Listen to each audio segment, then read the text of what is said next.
warahmatullahi wabarakatuh. Apa kabar semuanya? Alhamdulillah, bersama Salsabila. Allahu Akbar. Alhamdulillah teman-teman. Apa kabarnya hari ini? Insya Allah teman-teman dalam keadaan sehat walafiat ya. Dan Bu Fari selalu mendoakan teman-teman selalu semangat belajarnya. Nah teman-teman masih di materi tematik 1C. Nah di materi tematik 1C ini teman-teman nanti akan belajar tentang simbol Pancasila dan apa saja sih perilaku tentang berdasarkan simbol Pancasila tersebut. Sebelumnya yuk sama-sama saya basmalah. Bismillahirrohmanirrohim. Sebelum kita memulai pelajaran, hendaklah agar Allah memudahkan semuanya, kita baca doa dulu yuk teman-teman. Isti'adah dan sikap berdoa, tangan diangkat, kepala ditundukkan, hati dikhusyukkan. Duaan radiyatu billahi rabbah wabil islami dina wabi Muhammadin nabiyyaw wa rasulah rabbi zidni ilman warzuqni fahman Allahumma anfa'ni bima 'allamtani wa 'allimni ma yanfa'uni wa zidni ilman. Alhamdulillah teman-teman. Hari ini teman-teman akan belajar tematik 1C, subtema 1, pembelajaran 5 dan 6. Tentang apa sih teman-teman? Tentang ungkapan tolong dan terima kasih. Dan teman-teman juga akan belajar tentang sikap dan perilaku berdasarkan Pancasila. Nah, lihat di sini teman-teman. Nah, untuk apa sih teman-teman belajar ini? Tujuan pembelajaran kita saat ini, yang pertama, teman-teman dapat menyebutkan teks Pancasila. Nah, yang kedua, teman-teman dapat mengenal apa saja sih simbol-simbol dari Pancasila itu tersebut. Yang ketiga, teman-teman dapat mengetahui kegiatan di pagi hari. Yang keempat, teman-teman juga mengetahui sikap apa saja yang sesuai yang berdasarkan dengan simbol-simbol Pancasila. Selanjutnya, nah teman-teman di pembelajaran subtema 1, pembelajaran 3 dan 4, teman-teman pasti sudah belajar tentang simbol-simbol Pancasila. Nah, siapa yang masih ingat apa bunyi dari Pancasila tersebut? Yang pertama, 1. Ketuhanan yang Maha Esa. 2. Kemanusiaan yang adil dan beradab. 3. Persatuan Indonesia. 4. Kerakyatan yang dipimpin oleh hikmah kebijaksanaan dalam permusyawaratan perwakilan. 5. Keadilan sosial bagi seluruh rakyat Indonesia. Teman-teman harus hafal ya bunyi teks Pancasila dan harus hafal juga apa saja simbol-simbolnya. Nanti setiap hari Senin di Salsabila akan ada upacara teman-teman. Nah, teman-teman akan menyebutkan bunyi dari teks Pancasila. Nah, sekarang teman-teman akan belajar tentang simbol-simbol Pancasila. Yang pertama, nah teman-teman harus tahu dulu apa sih lambang negara kita? Siapa yang tahu? Ya, betul sekali. Lambang negara kita yaitu Garuda Pancasila. Teman-teman bisa dilihat ya di sini gambarnya ada lambang negara kita yaitu Garuda Pancasila. Nah, yang di sini ya teman-teman, seperti ini ya. Nah, teman-teman pasti sudah sering melihatnya. Biasanya di kelas teman-teman nanti di Salsabila juga ada lambang negara kita. yang bersebelahan dengan foto Bapak Presiden dan Wakil Presiden. Nanti teman-teman bisa lihat ya sendiri di kelas 1 di Salsabila.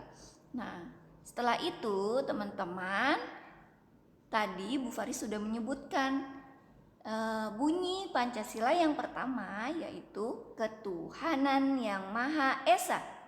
Nah, ketuhanan yang Maha Esa itu ada simbolnya kalau di Pancasila.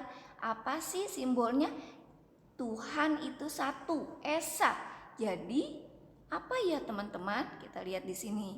Simbol yang pertama yaitu yang pertama adalah bintang. Simbol Pancasila yang pertama adalah bintang. Apa teman-teman? Bintang, hebat sekali. Lalu simbol yang kedua dari Pancasila yaitu rantai. Apa teman-teman? Rantai. Ya, bisa dilihat ya di sini, rantai. Simbol yang ketiga, pohon beringin. Pohon beringin. Ya, yang keempat ada kepala banteng.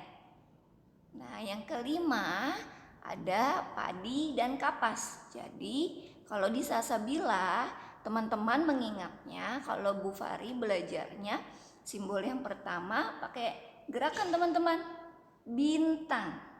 Ya, simbol yang kedua rantai. Simbol yang ketiga pohon beringin. Nah, simbol yang keempat kepala banteng.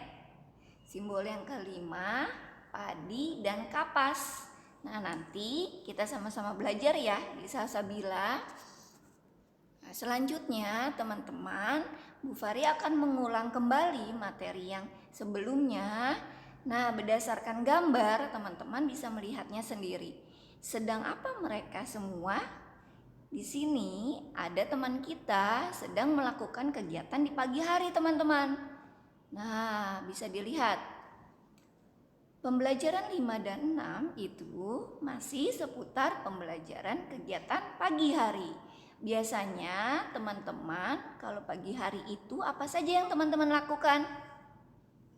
Ya, salah satunya yang pertama teman-teman pasti bangun tidur. Nah, setelah teman-teman bangun tidur, pasti tempat tidur teman-teman itu berantakan. Apa sih yang harus teman-teman lakukan? Nah, kita dilihat di sini, merapihkan tempat tidur. Nah, bagaimana caranya?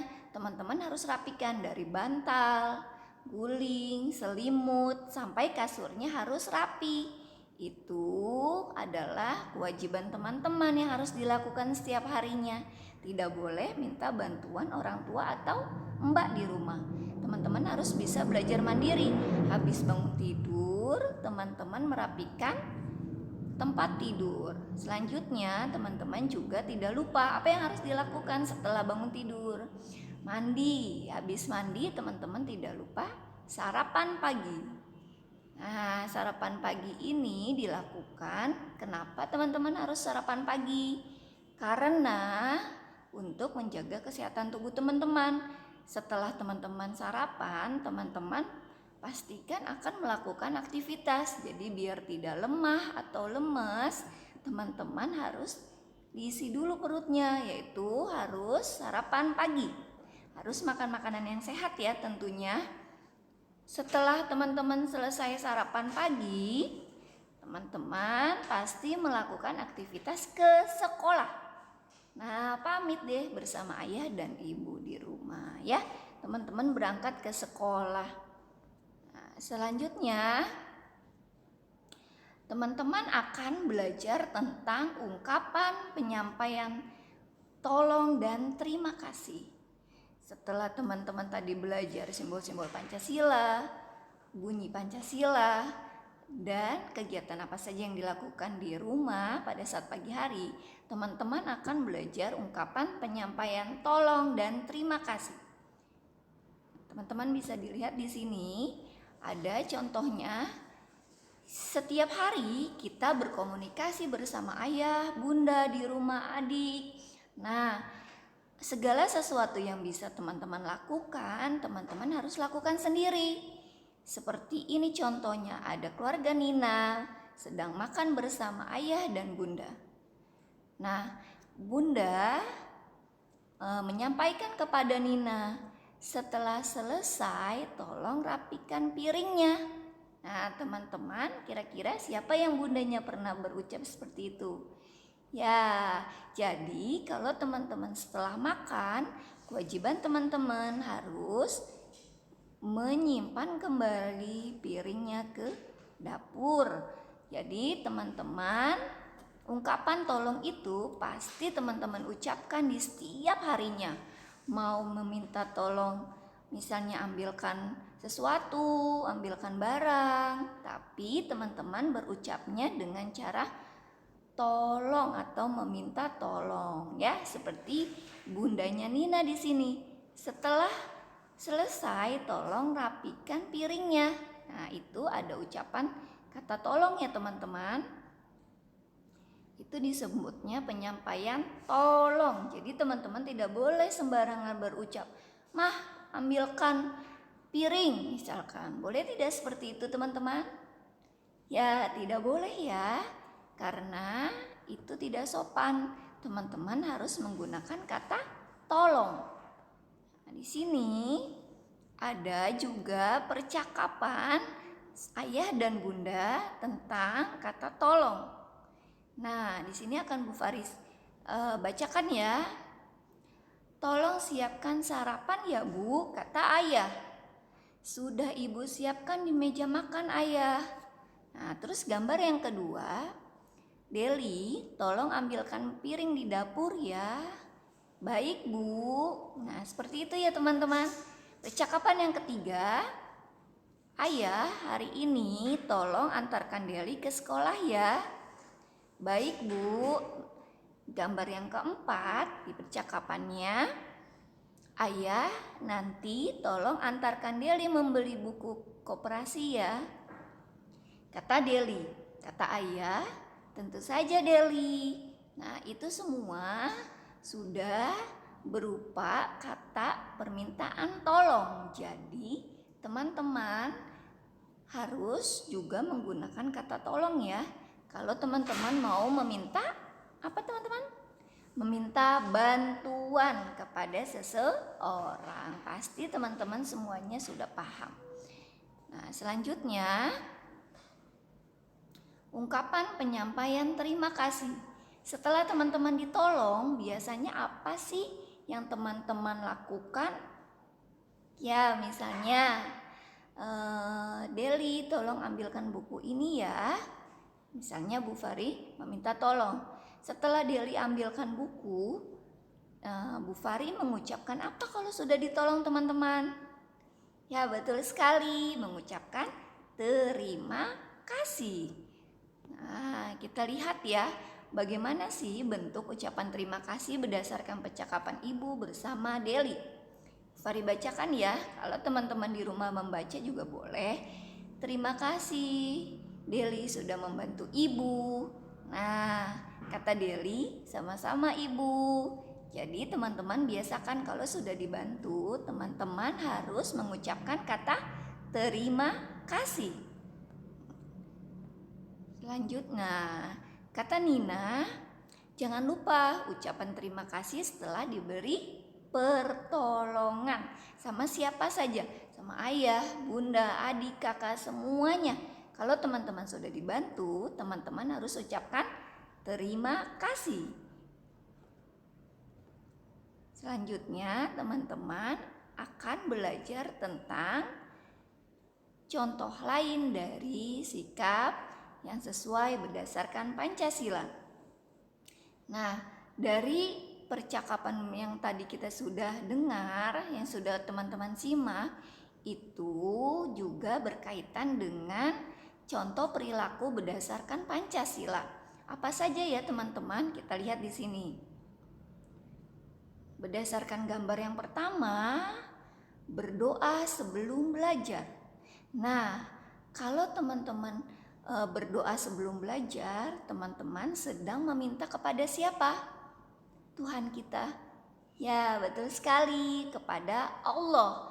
Jadi, meminta atau berdoa kepada Allah itu merupakan contoh sikap dari Pancasila yang pertama, yaitu ketuhanan yang Maha Esa, artinya satu. Jadi kita harus meminta pertolongan atau bantuan atau memohon kepada Allah Tuhan kita, ya.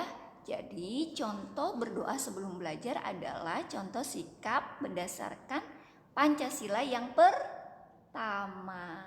Selanjutnya teman-teman, sikap Pancasila yang kedua apa ya? Kita lihat di sini.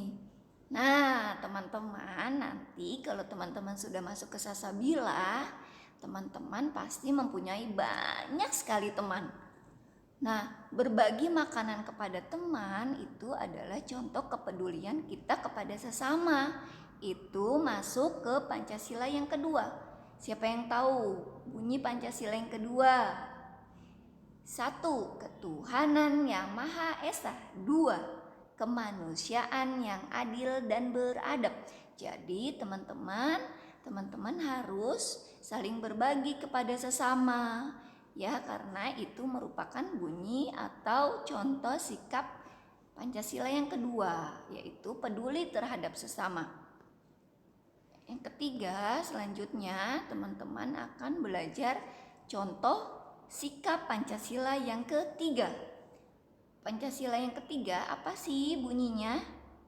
Persatuan Indonesia. Jadi teman-teman harus saling membantu dan hidup rukun. Contohnya membantu orang tua, seperti Nina membantu ibu mencuci piring di dapur setelah makan. Ya, yang pertama, ketuhanan yang Maha Esa, yaitu berdoa sebelum belajar, berdoa kepada Allah. Yang kedua, kemanusiaan yang adil dan beradab. Kita harus sama-sama adil sesama teman, berbagi kepada teman. Yang ketiga, persatuan Indonesia. Artinya teman-teman harus hidup rukun, harus saling membantu juga sesama.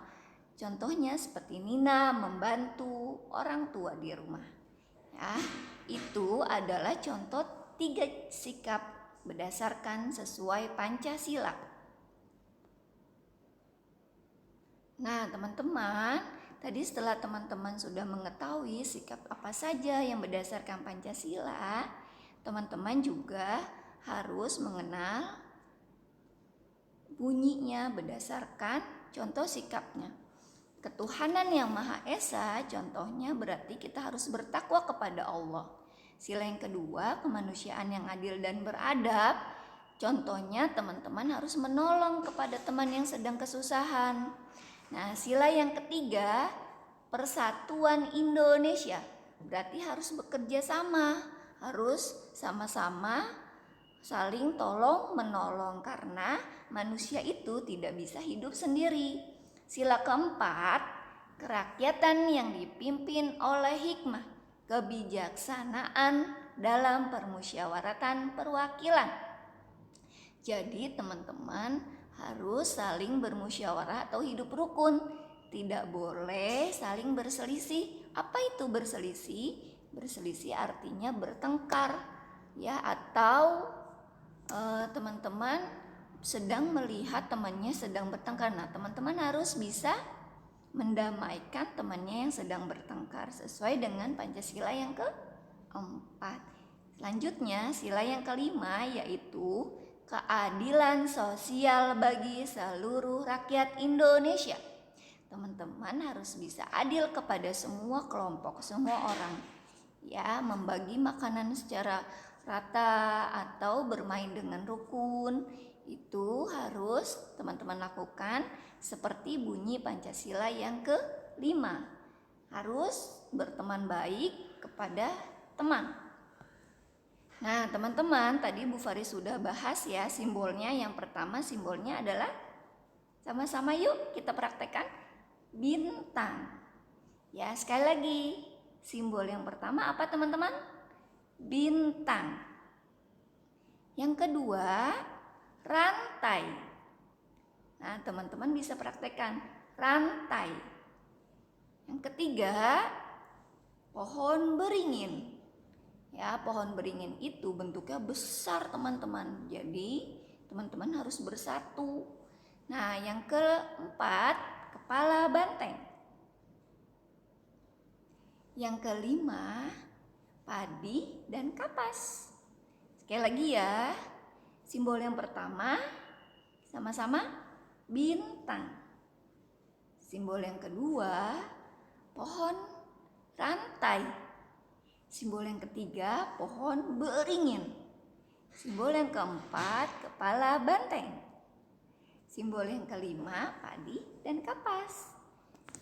Nanti sama-sama teman-teman hafalkan ya di rumah. Nah, teman-teman, karena tadi kita sudah mengenal simbol-simbol serta bunyi Pancasila,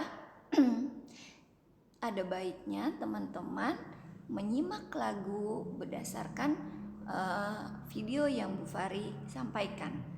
Kalau teman-teman ada yang tahu nyanyian apa ini, teman-teman boleh ya sambil bernyanyi di rumah bersama Bunda. Hari ini teman kita Diva mau bernyanyi tentang Garuda Pancasila. Yuk sama-sama teman-teman kita simak nyanyian Garuda Pancasila. Sama-sama kita nyanyi ya di rumah.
Teman-teman, alhamdulillah teman-teman sudah siapa yang ikutan nyanyi tadi? Ya, teman-teman pasti sudah tidak asing ya dengan lagunya. Yaitu adalah lagu tentang Garuda Pancasila. Ya, teman-teman pasti sudah hafal di rumah. Nanti boleh lagi bernyanyi bersama Bunda dan Ayah di rumah ya. Nah, teman-teman, alhamdulillah pembelajaran kita hari ini sudah selesai. Jadi teman-teman boleh mengulangnya kembali ya bersama bantuan Ayah dan Bunda di rumah. Tentang apa saja? tentang simbol-simbol Pancasila, bunyi Pancasila, kegiatan di pagi hari, dan sikap atau perilaku berdasarkan Pancasila. Ya, alhamdulillah teman-teman. Sehamdalah, alhamdulillahi rabbil alamin. Subhanakallahumma wa bihamdik, asyhadu alla ilaha illa ants, astaghfiruka wa atubu ilaik. Assalamualaikum warahmatullahi wabarakatuh. Sampai bertemu lagi teman-teman.